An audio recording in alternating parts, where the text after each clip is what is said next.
Hello everyone, मैं मनीष आप सबका MKSRD मैथ्स पे वेलकम करता हूं। दोस्तों, सबसे पहले आप सबको 26 जनवरी यानी कि रिपब्लिक डे जो कि 72वें नंबर का है, उसकी ढेर सारी जो है कि बधाई देना चाहूँगा और आशा करता हूं कि आप सब ने जो है कि मिठाई खा ली होगी।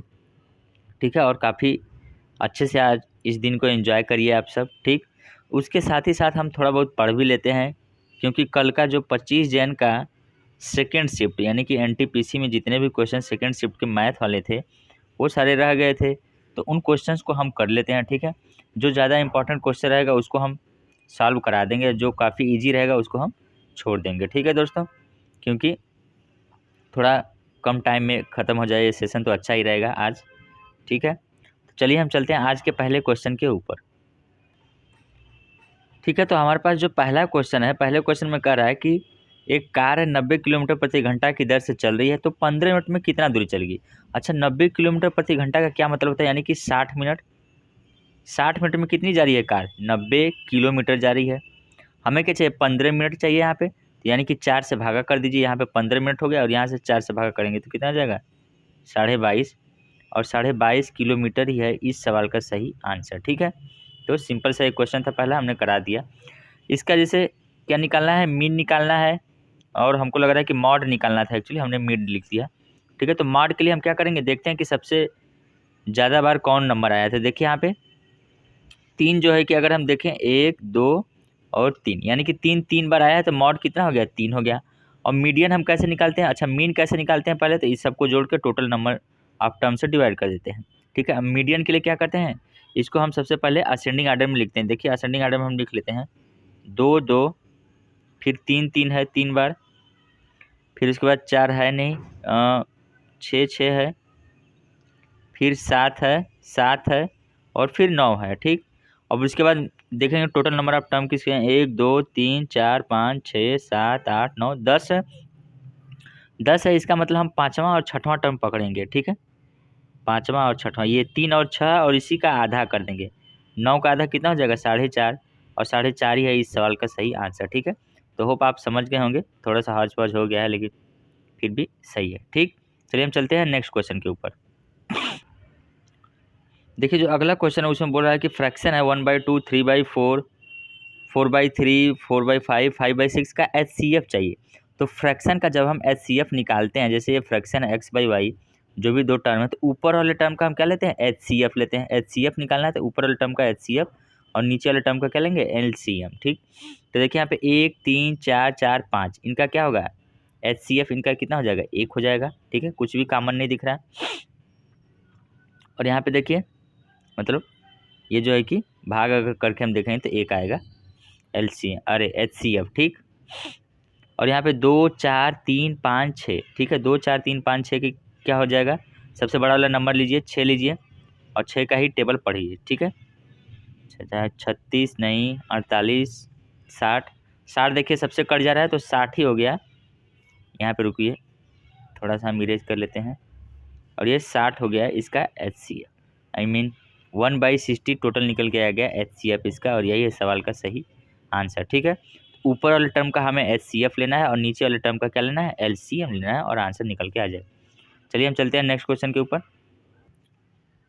देखिए इस क्वेश्चन में ये बोला गया 41 पावर 43 है, 43 पावर 43 है, ये नंबर किससे डिविजिबल है। ठीक है, तो आप एक चीज़ याद कर लीजिए, जब भी हमारा a power n plus b power n, और यहाँ पे n क्या है, ऑड अगर रहेगा तो हम कहें कि a प्लस बी इसका क्या है, एक फैक्टर है। a प्लस बी क्या है, इसका एक फैक्टर है।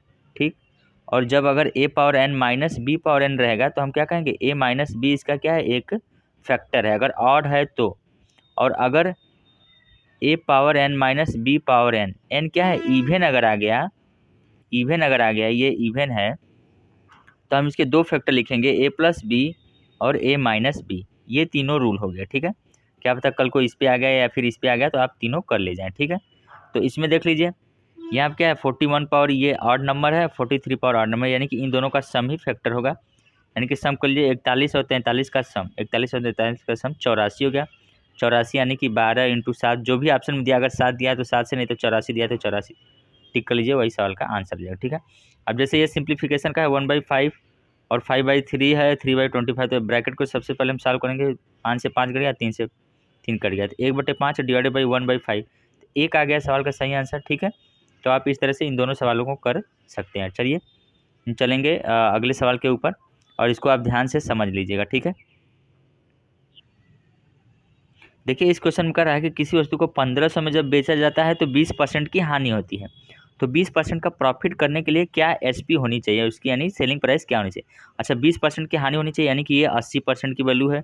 80% की वैल्यू 150 है, यानी कि 1500 है। ठीक है, और हमसे पूछ रहा है 20% प्रॉफिट। 20% प्रॉफिट कब मिलेगा, जब 120% पे नहीं बेचेगा। 120% की हमसे वैल्यू पूछ रहा है। देखिए आप क्या कर सकते हैं, या तो इसका 3/2 कर दीजिए डायरेक्ट, क्योंकि 80 का डेढ़ कितना आता है 120, इसका भी आप 3/2 कर लीजिए। ठीक है, या फिर 3/2 का मतलब कितना होता है 1/1.5, तो ये 2 जीरो तो आएगा, ये 15 15 कितना होता है 225, और 0.1 प्लेस पे, तो 2250 इस सवाल का सही आंसर हो जाएगा। ठीक है, तो आप ऐसे आसानी से कर सकते हैं। ठीक है, या फिर इसको 80 से डिवाइड कर देते, फिर उसके बाद 120 से मल्टीप्लाई कर देते, तो वो भी है तरीका। या फिर 20% को लिखिए, 5 से कितना 5 से 4 हो रहा है, और 20% कितना 5 से 6, तब भी हो सकता है। ठीक, तो आप दोनों तरीके से जा सकते हैं, ये सिंपल था तो इसलिए हमने ऐसे बता दिया। 2250 इस सवाल का सही आंसर। ठीक, चलिए हम चलते हैं नेक्स्ट क्वेश्चन के ऊपर। देखिए यहाँ पे अगले क्वेश्चन में कह रहा है कि if cos x minus y equal to कितना है √3/2, sine x plus y equal to कितना है 1 है, तो हमें x और y की वैल्यू निकालनी है। ठीक है, देखिए यहाँ पे हम क्या लिख सकते हैं, x माइनस वाई, अगर हम देखें ध्यान से तो यहाँ पे हम लिख सकते हैं x minus y equal to क्या हो जाएगा बताइए, √3/2। देखिए कास के किस वैल्यू के बराबर था, यानी कास 30 के बराबर था है, तो यहाँ पे 30 लिख लीजिए। और x प्लस वाई, और एक किसके होता है 90 के बराबर होता है, साइन 90 की वैल्यू 1 होती है, तो यहाँ पे कितना लिख लीजिए 90 लिख लीजिए। हमसे पूछा है अगर x की वैल्यू के लिए हम क्या करेंगे, पहले वाले के लिए जोड़िए, 90 और 30 120, 120 का आधा 60 हो गया। ठीक, और y के लिए क्या करेंगे, हम घटाएंगे, 90 में से 30 गया तो 60, 60 का आधा कितना हो गया 30, और यही है सवाल का सही आंसर। ठीक है, तो आप इस तरह से इस क्वेश्चन को आसानी से कर सकते हैं। ठीक है, चलिए हम चलते हैं नेक्स्ट क्वेश्चन के ऊपर। ठीक है, अगले क्वेश्चन में कह रहा है कि एक आयत है। ठीक है, ये आयत है जिसकी लेंथ और ब्रेड्थ का रेशियो दिया है 6:5। ठीक है, और उनका डिफरेंस कितना दिया है 25 दिया है, तो उसका पेरीमीटर हमसे पूछ रहा है। अच्छा, 6 और 5 का रेशियो और उसका डिफरेंस कितना है, एक है, एक की वैल्यू कितनी दी है 25। ठीक है, और हमसे पूछ रहा है पेरीमीटर। अच्छा, पेरीमीटर क्या होता है 2 × L+B, तो 2 × L+B करिए, 6 और 5 कितना हो गया 11, लेकिन इसमें क्या है एक की वैल्यू तो 25 है, तो एक से मल्टीप्लाई हो जाएगा। ठीक है, 25, यानी कि 22 × 25 कितना हो जाएगा 25 दूनी 50, 25 दूनी 50, 5 55, यानी कि 550 है इस सवाल का सही आंसर। ठीक है, तो आप इस तरह से इस क्वेश्चन को आसानी से कर सकते हैं। अच्छा क्वेश्चन था, चलिए हम चलते हैं नेक्स्ट क्वेश्चन के ऊपर। देखिए इस क्वेश्चन में कह रहा है कि एक पॉलीगन है। ठीक है, पॉलीगन यानी कि बहुभुज है, इसके इंटरनल एंगल कितना है 144 है, इंटरनल एंगल कितना है 144 है, तो उसकी हमें साइड निकालनी, एन की वैल्यू निकालनी है। तो हमें पता है जब भी साइड की बात करेंगे हम, तो हमें क्या चाहिए होता है एक्सटर्नल एंगल चाहिए होता है। तो हमें पता है इंटरनल, ये है इंटरनल, और प्लस एक्सटर्नल का सम कितना होता है 180। तो अगर एक 144 हो गया तो एक्सटर्नल कितना होगा 180 में से 144 घटा दीजिए, और ये आ गया 36 डिग्री हो गया। और नंबर ऑफ साइड के लिए फार्मूला होता है n = 360 बाई, यानी कि एक्सटर्नल एंगल, तो 360 और बाई एक्सटर्नल एंगल कितना है 36 है, तो ये 10 निकल के आ गया, और 10 ही है सवाल का सही आंसर। ठीक है, इस पर एक और क्वेश्चन आया था। ठीक है, तो आप इस क्वेश्चन को देख लीजिए, इसी टाइप से वो दूसरा क्वेश्चन भी सॉल्व होगा। ठीक है, तो आप उसको भी कर लीजिएगा। चलिए हम चलते हैं नेक्स्ट क्वेश्चन के ऊपर। देखिए अगले क्वेश्चन में क्या करा है, रूट में है 7 प्लस रूट में है 7 प्लस रूट में है 7 डॉट डॉट डॉट इनफाइनाइट तक जा रहा है, इसकी वैल्यू क्या होगी। तो इसके लिए फार्मूला है, देखिए इसका फैक्टर कुछ नहीं बन रहा है, तो हम क्या लिखेंगे रूट में 4a + 1 लिखते हैं, और +1 करेंगे और डिवाइडेड बाई 2 कर लेंगे। ठीक है, यहाँ पे सारा जब प्लस का केस रहेगा तब, ठीक है, माइनस का केस रहेगा तो यहाँ पे हम माइनस कर देंगे। तो यहाँ पे रख लीजिए अंडर रूट में कितना हो जाएगा, एक जगह 7 रहेंगे तो 7 चौक 28 हो जाएगा, और प्लस 1 29 हो जाएगा। रूट 29 और +1 बाहर है। ठीक है, और डिवाइडेड बाई 2, और यही है सवाल का सही आंसर। ठीक है, देखिए इस टाइप के कई सारे टाइप बनते हैं, जैसे एक में होता है कि फैक्टर बन जाए, जो जैसे मान लीजिए कि रूट में 12 है, रूट में 12 है +12 ऐसे इन्फिनिट, तो यहाँ पे 4 और 3 बनता है, इसका फैक्टर 4 और 3, बड़ी वाली वैल्यू हम 4 ले लेते हैं। ठीक है, तो इस तरह के सारे टाइप आप देख लीजिएगा। ठीक है, बहुत ही इंपॉर्टेंट है, देखिए इसमें डिफर टाइप थोड़ा करके पूछ दिया है, आपसे कुछ और पूछ सकता है, माइनस वाला पूछ ले, प्लस वाला पूछ ले, तो आप उसको तैयार कर लीजिएगा। ठीक, चलिए हम चलते हैं नेक्स्ट क्वेश्चन के ऊपर। देखिए इस क्वेश्चन में कह रहा है कि 38546 एक नंबर है और इसमें 8 के प्लेस वैल्यू और फेस वैल्यू का डिफरेंस। तो कल की भी शिफ्ट में जो है कि प्लेस वैल्यू और फेस वैल्यू से क्वेश्चन आए थे, हमने जो है कि बताया था, आज की शिफ्ट में भी आ गया। ठीक है, 8 का प्लेस वैल्यू कितना होगा, 8 हो गया, और इस पर कितने जीरो बनेंगे, 3 जीरो, 3 जीरो होगा। और फेस वैल्यू क्या है, वही नंबर होता है, तो -8 कर लीजिए और इसको घटा लीजिए, यहाँ पे कितना बचेगा, 2 बचेगा, और यहाँ पे 9, 9 और ये 7। तो यही है सवाल का सही आंसर। ठीक है, तो आप ये जान लीजिए कि प्लेस वैल्यू क्या होता है और फेस वैल्यू क्या होता है। ठीक है, फेस वैल्यू में डायरेक्ट वो नंबर लिख देते हैं। ठीक, चलिए हम चलते हैं नेक्स्ट क्वेश्चन के ऊपर। जैसे ये क्वेश्चन कर रहा है कि 3596 में हम क्या जोड़ें कि वह नंबर 2364 से पूरी तरह से विभाज्य हो जाए। ठीक है, इस नंबर से यानी कि पूरी तरह से विभाज्य, इसका मतलब इसी का एलसीएम होगा। इसका एलसीएम कितना हो जाएगा, देखिए बड़ी वाली नंबर लीजिए 6, 6 का टेबल पढ़िए, 6 दूनी के 12, 12 सबसे कट जा रहा है, इसका मतलब 12 है एलसीएम। ठीक है, लेकिन हम क्या है, हमें बड़ी नंबर चाहिए यानी कि 3596 तक जाना है, यानी कि 12 के लगा देंगे, और के की वैल्यू हम यहाँ से हम प्रिडिक्ट करेंगे कितना हो सकता है। देखिए 3600 है यहाँ पे, यानी लगभग अगर हम 3500 3600 करीब माने थे, अगर हम के की वैल्यू 300 ले लेते हैं तो ये कितना हो जाएगा नंबर, 3600 हो जाएगा, और ये पूरी तरह से इससे कट भी जाएगा। तो यानी कि अगर हम इसमें 4 जोड़ दें, ठीक, क्या ये नंबर 3600 हो जाएगा, और 4 ही है इस सवाल का सही आंसर। ठीक है, तो इस तरह से आप एलसीएम लीजिए और के लगाइए साथ में। ठीक है, और के की वैल्यू निकाल लीजिए और फिर वहाँ से पता कर लीजिए क्या हमें प्लस माइनस करना है। ठीक है, चलिए हम चलते हैं नेक्स्ट क्वेश्चन के ऊपर। अच्छा क्वेश्चन था ये। देखिए अगले क्वेश्चन में क्या कर रहा है, किसी वस्तु की जो है कि सीपी 850 है और एसपी कितना है, 680 है, तो परसेंटेज प्रॉफिट और लॉस बताइए। देखिए यहाँ पे एसपी क्या है, सीपी से कम है, यानी कि लॉस होगा। ठीक है, परसेंटेज लॉस हमें निकालना है, परसेंटेज लॉस बराबर क्या, कितने का लॉस हो रहा है, घटा के देख लीजिए, 0, 15 में से 8 गया 7 हो गया, और 7 में से 6 गया तो 1 हो गया। ठीक है, नीचे क्या लिखते हैं, सीपी लिख सकते हैं, यानी कि 850 लिखते हैं, इंटू 100 लिखते हैं, 17 5 85, यानी 5 बार में कैंसिल हो गया, और 100/5 बराबर कितना हो गया, 20%, और 20% ही है इस सवाल का सही आंसर।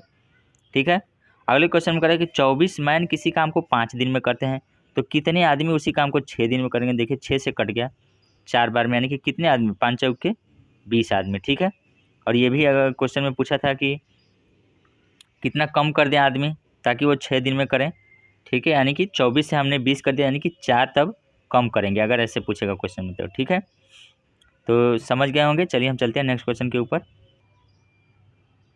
देखिए अगले क्वेश्चन में कह रहा है कि 15 मैन या फिर 25 वुमेन, आर लिखा है, या 25 वुमेन किसी काम को 22 दिन में करती हैं, तो 9 मैन और 18 वुमेन कितने दिन में करेंगे। देखिए ये दोनों जो है कि 22 दिन में करें, यानी कि सीधे हम रेशियो निकालेंगे डायरेक्ट, M/W बराबर, पहले W वाला लिखेंगे यानी कि 25, और डिवाइडेड बाई कितना, 15 लिखेंगे। ठीक है, तो 5 से देखिए ये कर सकता है, 5 से 5 बार में और 5 से 3 बार में, 5:3 आ गया। ठीक है, अब हमें टोटल वर्क चाहिए, यानी कि इससे हमें काम कराना है, तो टोटल वर्क, टोटल वर्क क्या होता है, किसी एक की इफिशियंसी लेंगे, जैसे एम कर लेते हैं, हमने 5 ले लिया, एम कितने थे भैया, 15 थे, 5 × 15, और टोटल कितना टाइम ले रहे थे, 22 दिन ले रहे थे, तो 22 लिख लीजिए।